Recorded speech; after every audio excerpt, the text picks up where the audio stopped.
Well, the landing was further down the coast. The idea, it was the Hamel actually, but the idea was for us to come off the assault craft and make our way round towards. We had to make our way behind the German lines towards Port-en-Bessin. On the way, I remember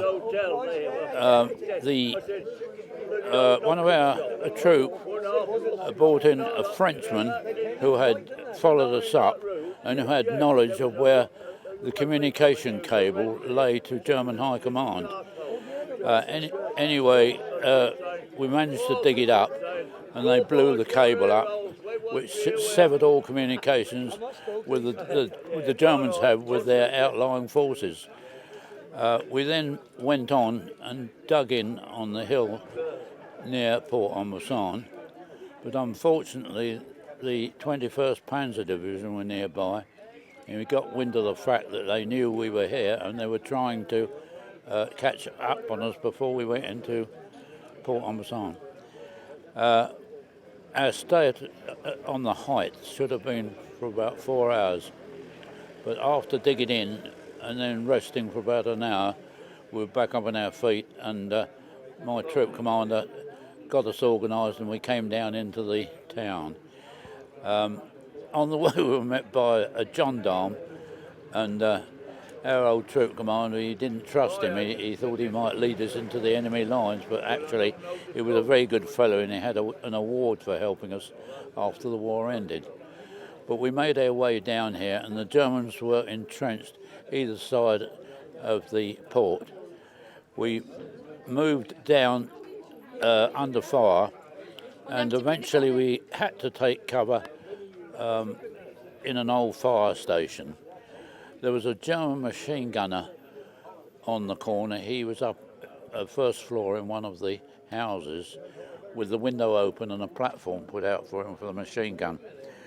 I knew that he had a fairly good view of both our troop and the others coming up on the side, so I threw a couple of smoke grenades which obscured his view, and then we went back into the fire station to take cover from the fire that was coming from the troops, from the German lines rather.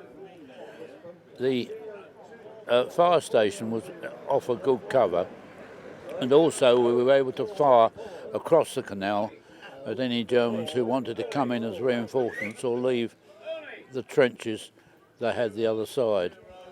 We stayed like this, I should think, for about half an hour, but suddenly there was shell fire, and it was getting nearer and nearer, and I could see that some of the houses had been hit, and there was also some debris coming down, but this fire was from flak ships that were in the harbour, and fortunately we were able to call up the Navy, who sent a destroyer down, and they sunk both flak ships into the harbour, which saved us a lot of problems.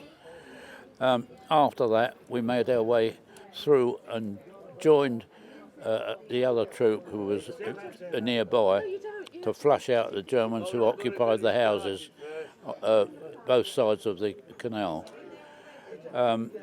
We stayed there for some time because of the blocking their advance, any advance they wanted to make from their positions on the height.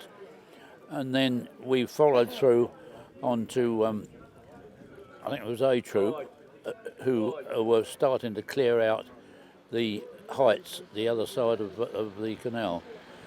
This was a bit hazardous because there was a pillbox at the top which gave the Germans cover while they kept us under fire, and also they'd started to fire at us from the other side of the hill.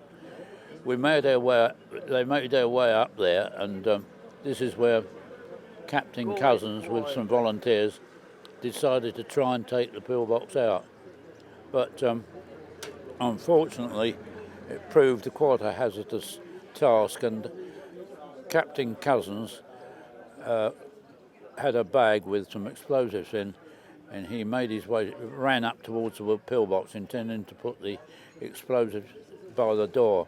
But unfortunately, on the way, he was shot, and although he was recommended for the VC, he ended up with being he was noted in dispatches, and I think this was because, being a commando, the sort of gung-ho effort he made to try and capture the pillbox was expected of them, rather than an action which in the normal course of events would have been heroic. It was heroic, but it was expected of the commandos to do that sort of thing, and I think that's what stopped him having the VC. When I first came back to Port-en-Bessin several years later, my memory was a little bit hazy, but I did remember the road that came into the port, and then I followed it along, but of course the old houses had been destroyed, and there was a new town had sprung up, and all the houses and most of the roads had been renewed, or either been renewed or replanned. So it was it took me a little bit of time to remember it as it was. But the most notable thing about it is what a good job the French have made in restoring Port-en-Bessin and making it a very nice little place to come to for a holiday. When I first came here, the remains of the flak ships were still in the harbour, but now they've removed them, and of course it's a lot different. The people of Port-en-Bessin were very, very good. They looked after us, and they were very generous, and they contributed towards giving us awards for the action that we fought during the war. The little place here actually, it still bears some impressions in my mind of how it was, but it's nice to see now they've done something with it, and it really is a nice place. I recommend it as a holiday to anybody.